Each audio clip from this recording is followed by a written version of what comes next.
साथियों नमस्कार, मैं प्रेम प्रकाश आपका मेरे YouTube चैनल पर हार्दिक स्वागत करता हूं। साथियों, मैं आज आपके लिए बहुत ही महत्वपूर्ण वीडियो लेकर के एक बार पुनः हाजिर हूं। इस वीडियो में मैं आपको बताने वाला हूं कि राजस्थान एकीकृत कर प्रबंधन प्रणाली RITMS के लिए राज्य सरकार के द्वारा एक सर्कुलर जारी किया गया है, जिसके अंतर्गत SSOID पर IFMS 3.0 पर RITMS प्रक्रिया किस प्रकार से की जानी है और आयकर प्रबंधन हेतु इनकम टैक्स, TDS, फॉर्म 16 आदि की जानकारी आप वहां से प्राप्त कर सकेंगे। साथ में वहां पर कार्मिकों को किस प्रकार से कार्य करना है, DDO को किस प्रकार से कार्य करना है और कोषालय है उसके द्वारा किस प्रकार से कार्य होंगे, ये संपूर्ण जानकारी मैं इस वीडियो में आपको देने वाला हूं। अगर आप मेरे चैनल पर नए हैं तो आप मेरे चैनल को सब्सक्राइब करें, लाइक करें और अपने साथियों के साथ में शेयर करें। राजस्थान सरकार के वित्त नियम विभाग के द्वारा 3 फरवरी 2025 को एक सर्कुलर जारी किया गया, जिसमें कहा गया है कि वित्त G&T विभाग के द्वारा जारी प्रपत्र क्रमांक संख्या F575 कोष IFMS RTIMS दिनांक 3/4/2000 की निरंतरता में राज्य सरकार के कार्मिकों, जितने भी राज्य सरकार के कार्मिक हैं, उनके भुगतानों से संबंध आयकर कटौती, प्रोजेक्शंस, डिक्लेरेशंस, 24Q जनरेशन, कोषालय व आहरण वितरण अधिकारी के संबंध आयकर प्रक्रिया के प्रबंधन हेतु राजस्थान एकीकृत कर प्रबंधन प्रणाली Rajasthan integrated tax management system के अंतर्गत IFMS 3.0 से संबंध कर प्रक्रियाएं विकसित की गई हैं, जिन्हें निम्न विभाग के पायलट आधार पर दिनांक 1 फरवरी 2025 से प्रारंभ किया जा रहा है।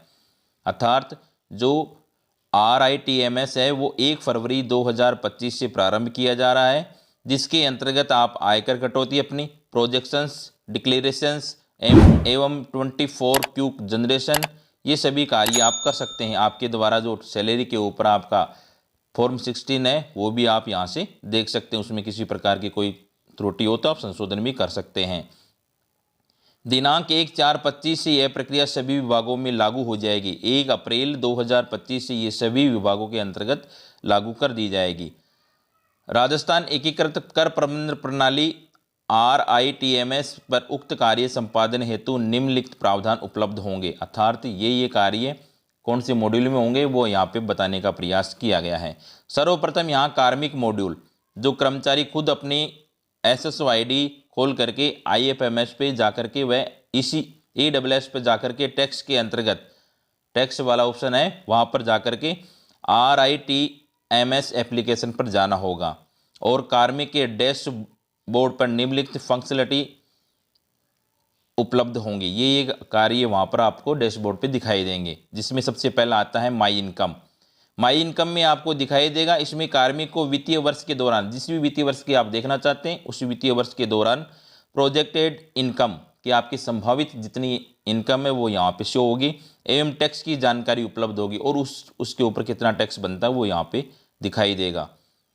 इसमें किसी प्रकार की विसंगति हो तो कार्मिक द्वारा रिक्वेस्ट रेज करके संबंधित आपके आहरण वितरण अधिकारी DDO है वहाँ पर प्रदर्शित करा करके उसमें संशोधन की कार्रवाई की जा सकेगी। आप अगर किसी प्रकार का कोई संशोधन चाहते हैं इसमें तो आप यहाँ से रिक्वेस्ट रेज करें और वो रिक्वेस्ट आपके DDO पे दिखाई देनी शुरू हो जाएगी, वहाँ से संशोधन हो जाएगा। दूसरा ऑप्शन आपको दिखाई देगा माई सर्टिफिकेट। इसके अंतर्गत कार्मिक को फॉर्म 16 जो फॉर्म 16 है वो प्रदर्शित होगा, परंतु आहरण वितरण अधिकारी द्वारा 4 क्वार्टर होते हैं, उनके रिटर्न फाइल करने के बाद ही फॉर्म 16 यहाँ से आप डाउनलोड कर सकेंगे। उसके बाद में आएगा माई डिक्लेरेशन। इसके अंतर्गत कार्मिक को आहरण वितरण अधिकारी के माध्यम से प्राप्त आय के अतिरिक्त आपको फॉर्म जो आपके आय गणना प्रपत्र है आपके DDO को जमा करवाते हैं, उनसे प्राप्त जो आय गणना प्रपत्र है उसके आधार पे वह संभावित निवेश की घोषणा की जा सकती है और अंतरिम घोषणा कितनी भी बार सबमिट की जा सकती है। आप यहाँ से भी आपकी जो इन्वेस्टमेंट है वो यहाँ दिखा सकते हैं और अंतरिम जो घोषणा है वो कितनी बार भी सबमिट की जा सकती है, परंतु अंतिम रूप से की जाने वाली घोषणा के साथ में सभी दस्तावेज अपलोड किए जाने अनिवार्य हैं। सभी के सभी दस्तावेज हैं वो आपको यहाँ पे अपलोड करने होंगे, जैसे LIC वगैरह आपकी जो रिसिप्ट है वो यहाँ पे अपलोड करनी होगी और सभी डिक्लेरेशन आहरण वितरण अधिकारी से अनुमोदन के बाद में प्रभावी होंगे और सभी डिक्लेरेशन है वो आपके डीडीओ के पास में यहाँ पे दिखाई देंगे, वो वहाँ से अप्रूव होने के बाद में वो प्रभावी होंगे। उसके बाद में अगला ऑप्शन आता है आपके माई रिक्वेस्ट। कार्मिक के डैशबोर्ड में प्रदर्शित विवरण में कमी होने या अन्य तकनीकी समस्या आने पर, मान लीजिए आपकी आय है और आपके टैक्स है वो किसी प्रकार का भिन्नता पाई जाती है, या आपके द्वारा किसी प्रकार की कोई सैलरी में आपके द्वारा LIC वगैरह में इन्वेस्टमेंट है उसकी रिसिप्ट में किसी प्रकार की कोई त्रुटि पाई जाती है, तो आप रिक्वेस्ट कर सकते हैं। रिक्वेस्ट जनरेट करने का प्रावधान किया गया है, जिसका आरण वितरण अधिकारी द्वारा समाधान कराया जाएगा और वहाँ से आपके डीडीओ के पास में चली जाएगी। डीडीओ के द्वारा अप्रूव और रिजेक्ट करने का ऑप्शन वहाँ पर होगा और वहाँ से आपको पूर्व कार्मिक का एडिट किया जा सकता है, कैंसिल भी किया जा सकता है। तो इस प्रकार से ये 4 ऑप्शन आपके सभी कार्मिकों के जो डैशबोर्ड है वहाँ पे दिखाई देंगे।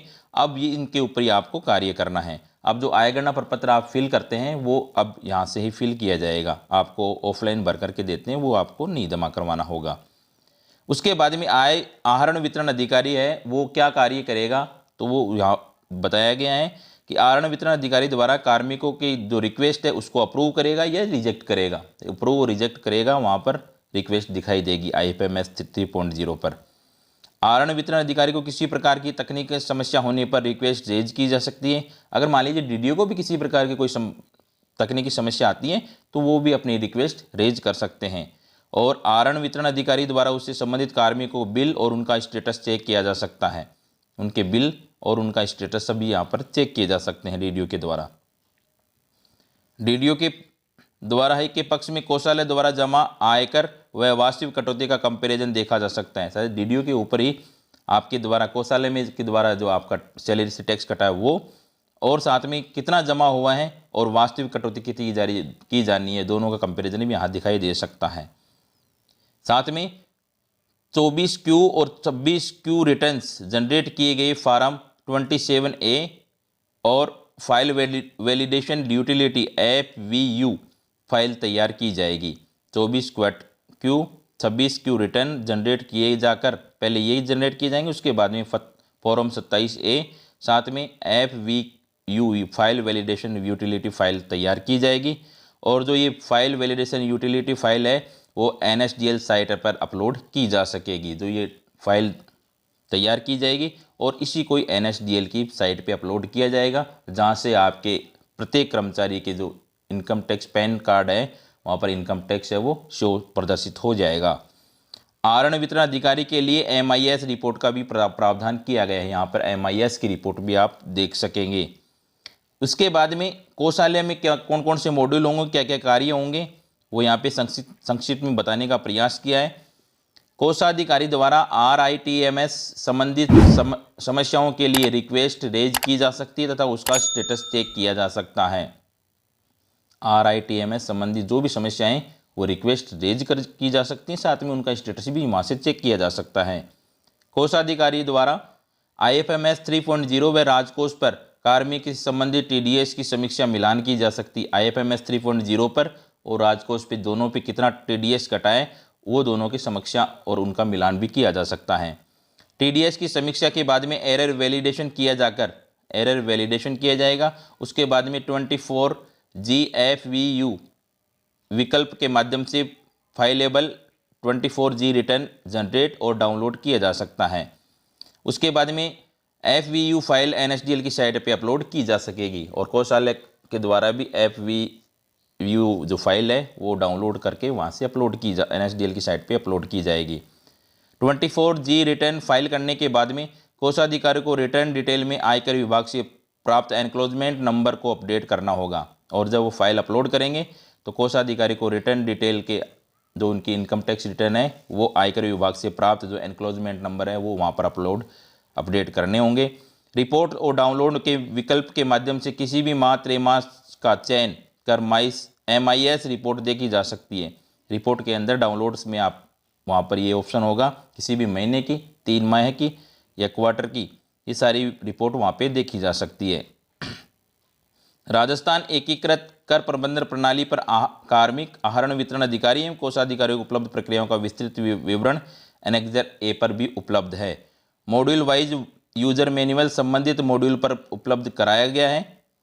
तकनीकी समस्याओं के लिए हेल्प डेस्क उपलब्ध रहेगी और प्रशिक्षण कार्यक्रम है वो RISL द्वारा किए जाएंगे। अब यहाँ पे एनेक्जर ए दे रखा है, यहाँ पे प्रोसेस की जानी है, उसमें क्या क्या कहाँ से कौन सा कार्य किए जाना है ये भी यहाँ पर बताया गया है। यहाँ पर देखते हैं एम्प्लॉय एसेस के द्वारा RITMS एम्प्लॉय मॉड्यूल के अंतर्गत जो ये दे रखा है उसमें देखते हैं कि यहाँ पे employee can access RITMS employee module में फॉर कौन से लॉगिन टू, पहले राज एसेस तो फिर IFMS 30, फिर select access employee self service, फिर टैक्सेस लॉगिन। इस प्रकार से आपको कार्य करना है।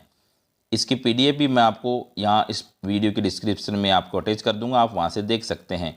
तो ये सारी यहाँ पर एनेक्जर फर्स्ट में जो एम्प्लॉय के द्वारा कौन कौन से कार्य किए जाने हैं, कौन कौन से ऑप्शन होंगे, कहाँ पर वो ऑप्शन होंगे, वो संपूर्ण जानकारी यहाँ पर दी गई है। DDO लेवल पे कौन से ऑप्शन होंगे, कहाँ पर कौन सा कार्य किए जाना है, वो संपूर्ण जानकारी यहाँ पर इस एनेक्जर में दे रखी है। और मैंने इसमें वीडियो में आपको पहले बताने का प्रयास भी किया है। जब से ये शुरू हो जाएगा तब मैं इसके ऊपर एक नया वीडियो लेकर के वापस आपके सामने हाजिर होऊंगा। अगर इससे संबंधित कोई भी क्वेरी हो तो आप कमेंट बॉक्स में जाकर कमेंट अवश्य करें। इसी प्रकार के अन्य वीडियो देखने के लिए मेरे चैनल को सब्सक्राइब करें, लाइक करें और अपने साथियों के साथ में शेयर करें। धन्यवाद। जय हिंद, जय भारत।